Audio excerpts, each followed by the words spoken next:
Hello and welcome to WePC. My name's Jack and today we're going to be looking at the Intel 12900K's little cores and we're going to be doing a benchmark with them. Before we get into it, can I please ask that you like and subscribe to the channel and check out all the other 12900K and DDR5 content we've got going on the channel. And I'm sure you'll find something to pique your interest. So let's jump into it. This is the little core benchmark.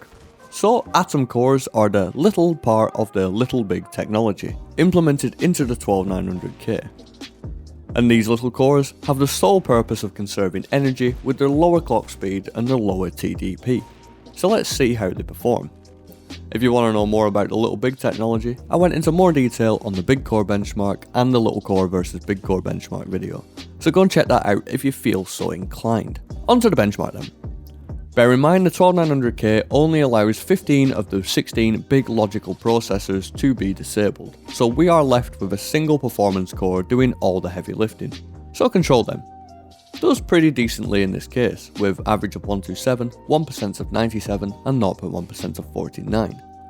In 4K also, we see a decent utilisation on the 12900K with spikes up to about 39%. Ramping the resolution isn't always a CPU dependent action, it's mostly on the GPU to push the extra pixels. But still, average of 68, 1% of 57 and 0.1% of 53. Cyberpunk now, and I'm surprised this game runs at all with how horribly optimised it is. But the 12900K does do very well here. We're practically at max usage of the 12900K because of mostly crowds and AI. Average of 93, 1% of 70, 0.1% of 62. Interesting that in 4K we see less CPU usage. Whilst the 3090 is fully loaded, the single performance core dancing about between 40 to 90% usage. Interesting to note why it's not fully loaded all the time and it's chosen the Atom cores instead. Average of 69, 1% of 57 and 0.1% of 54. CSGO then, a more CPU involved game than you might think, and the FPS numbers will reflect that. With almost a completely fully loaded performance core, we see an average of 297, 1% of 111 and 0.1% of 59. The story is similar for CS in 4K, although not the same as you'll see towards the end of the clip. The Atom cores seem to take over from the performance core and the CPU seems to favour multi-core performance even if the cores are much less powerful. Average of 272, 1% of 93 and 0.1% of 56. Days gone now, and we see the 12900K working over 50% usage for a fairly graphically intensive game, and CPU intensive apparently when you only have Atom cores to work with. Average of 145, 1% of 76 and 0.1% of 24. 4K shows a lesser CPU usage as in most cases, a pretty much fully loaded RTX 3090. Hence the graphically intensive comment. With that being said, still a very respectable FPS. Averages of 90, 1% of 60 and 0.1% of 52. Far Cry 6 now, easily the newest title on the lineup and definitely not a great game in terms of optimization. High comparative numbers on both CPU and GPU in only 1440p. Averages of 91, 1% of 54 and 0.1% of 11. Similar story again in 4K. We do see Far Cry 6 chug compared to some other titles, the GPU definitely doing most of the work here. Average of 69, nice, 1% of 53 and 0.1% of 32. Speaking of unoptimized, we have Gas Station Simulator now.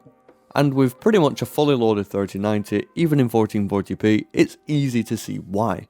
Hovering just over 50% usage on the Atom cores for an FPS of 111 average, 1% of 59 and 0.1% of 54. Again in 4K, we can see the 12900K hit spikes of up to 73% in some instances. This game has absolutely no idea what to do with the system resource, but it's just fun to see what hardware can make of it. Average of 75, 1% of 48 and 0.1% of 13. New world now. And when it's not cooking 3090s, it's making my 12900K scream, and not in a good way. We are in a town, however, towns are notoriously stressful on the old CPU. Average of 84, 1% of 46 and 0.1% of 32. 4K then, kicking up at 87% usage in some spikes, we still see fairly decent performance, considering this is an MMORPG and it is in full 4K. And insert 3090 cooking joke. I will never stop kicking that dead horse, Amazon. Average of 83 FPS, 1% of 43 and 0.1% of 36. So I had a pretty bad play session with Rust the other night, not good, so I've fallen out with it. Testing a 12900K, like Rust tests my patience, we can see usage spikes up to 58%.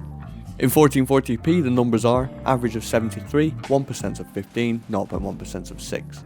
And in 4K, missing bow shots in full UHD, we can see the RTX 3090 is almost fully loaded, and the 12900K hovering around in the mid 40s. Not bad at all, with an average FPS of 75, 1% of 13 and 0.1% of 7. See the bench now. And the single core performance is okay, but not great. It's similar to the big core only benchmark, as it's using the one performance core we aren't allowed to disable. Cheeky, that's cheating that. With a score of 1954 points, and on a multi-core score of 9202. Just goes to show how much heavy lifting those performance cores actually do, cause that multi-core score is shocking. And in the Blender render, nah. It took a solid 4 minutes 26 seconds. Not even going to joke about that, compared to other CPUs out there, it's not that great at all. We are obviously using the little cores here. Purposely smaller, clock lower, and have a much lower TDP than the big cores. So we are going to see severely diminished results, especially with a base clock speed of 3.19 GHz. Despite this, I think she did okay in the gaming aspect of the benchmark, but in the synthetic tests, she definitely fell short. Thank you very much for watching, guys. This has been my 12900K little core benchmark. Bit of an experiment, not that you're ever going to do this ever, I just wanted to see how it did. Please like and subscribe if you enjoyed the video, and go and check out all our other 12th gen content that is on the channel right now. We worked really hard to put it out and get it out on time, so we would appreciate it if you could give it a cheeky watch. Thank you very much, guys. This has been Jack from WePC, and I'll see you in the next one.